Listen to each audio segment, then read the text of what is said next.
Hello guys, this is David. I would like to introduce the small Korean town in Tokyo. It is called Shin-Okubo. Officially, technically, exactly, it's not a Korean town. It's not like a Chinatown in Yokohama. In Chinatown, Yokohama is official, but Korean town in Shin-Okubo, we just call it that way, but not exactly officially is a Korean town. But anyway, if you arrive here, Shin-Okubo, you can see there's so many people just waiting for their friends or waiting to meet somebody. And the first place I used to go here is that this is called a Maca Presso. It's just a cafe. You know macaron from France, right? Because the Koreans actually kind of made a new macaron. Macaron in Korean, they call it tunkarong. You know, tung means fat. It's a lot thicker than normal macaron. So this is called the tunkarong. I like it because I know that it's not good for my health, but it's not as sweet as it looks. And it's not as sweet as macaron. I was worried that it might be too sweet for me because I really don't like too sweet. But then I realized it's not like that. So I taste them and I realized it's really good. And then you can see this one. This is a black sesame coffee latte. So this one is also unique, but it's a little bit sweet. But still, anyway, it's a black sesame, and I think it's a really creative. So both of them together, I think it's too sweet for me, but really enjoyable. And once I get outside, you can see that this is the Shin-Okubo, and you can just see this kind of scene very casually. Because you can see that the national flags of Japan and Korea, I really like it because I really hope the two countries go well. Whenever I arrive in Shin-Okubo, I feel so good because there's so much energy, so many young people hanging out around and enjoying the Korean culture together. And it's a Korean culture, Korean food, localized for Japanese customers, and I really like it. And I tasted one kimbap. It's a kimbap, as you can see, this is kimbap, and Korean traditional food. And here is actually famous chicken restaurant called Nene Chicken. Ne chicken. And so I ordered this one, and I ordered this one. Actually, as you can see, this is a kind of a metal plate, metal dish. This is we used to use in the military in Korea. So I thought it was funny that they serve it chicken like this.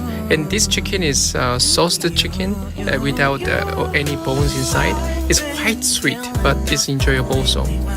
And I just leave this chicken restaurant and I get back to the street. And this is where so many people get together all the time.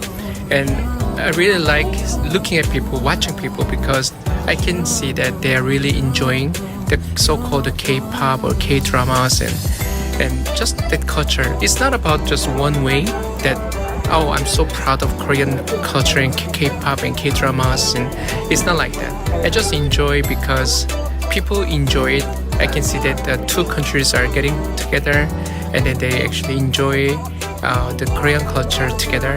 And of course, as much as also some Koreans also enjoy the Japanese culture. And so this is kind of place that it's not just about one way that they want to promote the Korean culture or Korean thing. It's just about the place where two countries get together without any political agenda. And that's why I love this place. And then you can see there's so many people all the time here, out there, crowded, and then they are waiting for lunch or dinner in front of the restaurants.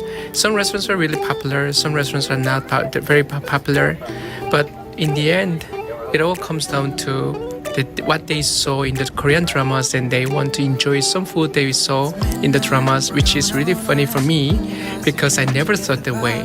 I never thought about that. I saw some food in Japanese dramas and I want to taste that or that. I never thought about it. It just never occurred to me. But then when I read a Japanese newspaper saying that, some Japanese people want to taste some Korean food, which they saw in the Korean dramas.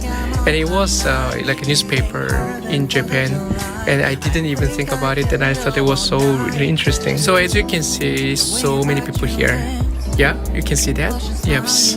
Actually, that's the reason why I love this street, because it really means a lot. I also love the Harajuku or Shibuya in terms of the getting to see so many people being just be happy. But here is in a different context. It's like a small Korea here. And then if Japanese people want to visit Korea, but now because COVID-19, you know that they cannot travel even just 1 hour, 40 minutes away from Japan to Korea.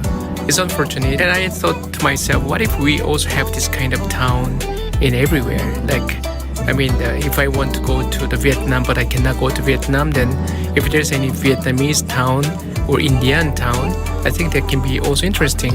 Fortunately, as you can see, some of my Japanese friends told me that, David, you know what? I really want to travel to Korea, but I cannot. So instead, I just come to Shin-Okubo. I think it's also not a bad idea. It's like some people in Korea also want to travel to Japan, but they cannot. Then they go to some Japanese restaurants and enjoy the food. Then they feel like, oh, I'm traveling in Osaka, or I'm traveling in Tokyo, something like that. So Shin-Okubo has been successful in a way because people come here to enjoy the Korean culture, and yet you can see that this is really a place where Koreans are selling all this food and restaurant. They are also working, and they also sell the clothes, and everything about Korea is here. So there's a supermarket also, the Korean supermarket, where you can buy any Korean products, like especially the food. So I think that was also a good idea. In marketing, people talk about the importance of localization. Yes, it is important, but not all the time. It depends on the situation. In this case, people come to Shin-Okubo because they can taste the original Korean products or food. So if we localize it too much, then of course people will feel like they are just experiencing something that they already have. So in that sense, maybe slightly changing, like it's too much spicy, people cannot eat it anyway in Japan. So make it a little bit milder is one thing. But if you just drastically change it and localize it too much, I think it's not going to work in Shin-Okubo. So in that sense, I think Shin-Okubo has been doing a great job, whether it's organically or intentionally. I think they have been doing a great job.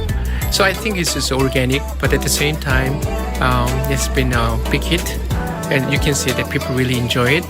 If those people who really want to enjoy just as it is, then they can come and just enjoy it. I think that's one of the reasons why this area, Shin-Okubo, has been quite popular with the Japanese youngsters or Japanese people who really want to enjoy the Korean culture and food and products and so on. So this is just my observation. I think this is really organic Korean food. It's not by design, but I think it's interesting. And you can see that restaurant over there is a kind of a street food. And they are selling like a spicy rice cake called tteokbokki. You know, tteokbokki is very spicy. It's supposed to be spicy, but I can see that here it's not as spicy as I taste in Korea, because as I said, the Koreans love spicy food, whereas Japanese have some difficulty eating something spicy. Yes, this is where we need to adapt the localization a little bit, because otherwise people cannot enjoy it. It's too spicy, and then you have a runny nose, and you keep shedding tears because it's too spicy, and you keep blowing your nose also, which is a very difficult thing to do while you are eating. And yet, surprisingly, I also have some difficulty eating spicy food, even though I'm Korean. But you can see that restaurant is also another one that from Korea is a very famous one. Even though the restaurant name is Hong Kong restaurant. That's funny, right? But that's just marketing. So they are selling Chinese food, but kind of Koreanized, like localized in Korea, but Chinese food. And then especially they serve like a jjampong and jjajangmyeon. Jjampong is quite spicy. In this restaurant, there are always a long line of people waiting like this, really, all the time. It's not only for lunchtime, it's not for dinner. Whenever I pass it by, there are always long lines like this. In front of me, you can see long line, right? Behind me also there's another long line like this. But I don't turn around to take a video because I don't want to make people feel uncomfortable. Because some people don't like being taken a video of course. Okay, guys, this is a jjampong. It's a Korean spicy noodles. Actually, it's good for me because it's not that spicy. It's really well localized for Japanese taste. So I really enjoyed it. But the next one, this is another jambon, and this is actually it has a red pepper inside, as you can see. This one is too much for me. I couldn't even finish it because not because I was full, but because it was too spicy. So I just ate only just the squid and just noodles a little bit, and then I just dump all the others, the rest of the food. But anyway, guys, as you can see, if anybody wants to enjoy and experience Korean culture, come to Shin-Okubo.